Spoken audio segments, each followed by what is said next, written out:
নমস্কার। আমার কথা কলমে আজকের কবিতার নাম হলো যদি আমি বড়লোক হতাম। যদি আমি বড়লোক হতাম তাহলে হয়তো তোমার মনের মতো হতাম। তাহলে আমি কি সব কিছু তোমায় উজাড় করে দিতাম? না, তখন আমি সামান্য কিছু তোমার নামে উৎসর্গ করে দিতাম। যদি আমি বড়লোক হতাম, তখন ভালোবাসার ভিক্ষা নয়, জোর করে ভালোবাসা আদায় করে নিতাম। হ্যাঁ, যদি আমি বড়লোক হতাম, তখন পাশে আমি অনেক মানুষ পেতাম। টাকার পাহাড়ে দুনিয়াটাকে ভরিয়ে দিতাম। যদি আমি বড়লোক হতাম,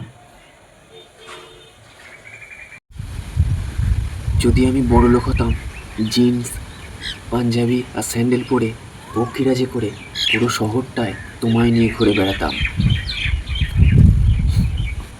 কারণে অকারণে টাকার গরম দেখাতাম। তোমার পছন্দের শহরটাকে তোমার নামে লিখে দিতাম। যদি আমি বড়লোক হতাম, যদি আমি বড়লোক হতাম, ওই পাহাড়ের চূড়ার ওপর মেঘেদের দেশে তোমায় নিয়ে বাসা বাঁধতাম।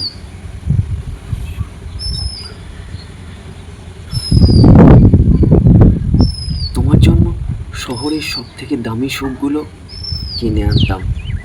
সত্যি, যদি আমি বড়লোক হতাম, যদি আমি সত্যি বড়লোক হতাম, পৃথিবীর যত শান্তি, যত আনন্দ সব তোমার পায়ের নিচে রেখে দিতাম। তুমি যা চাইতে তাই তোমার হাতে এনে দিতাম। কিন্তু কিন্তু আমি তো বড়লোক নই। বলো, আমি কি করে তোমার মনের মতো হই?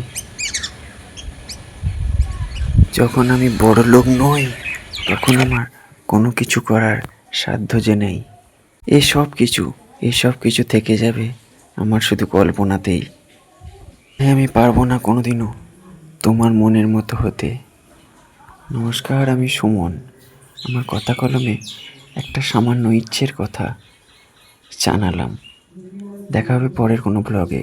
আপাতত টাটা।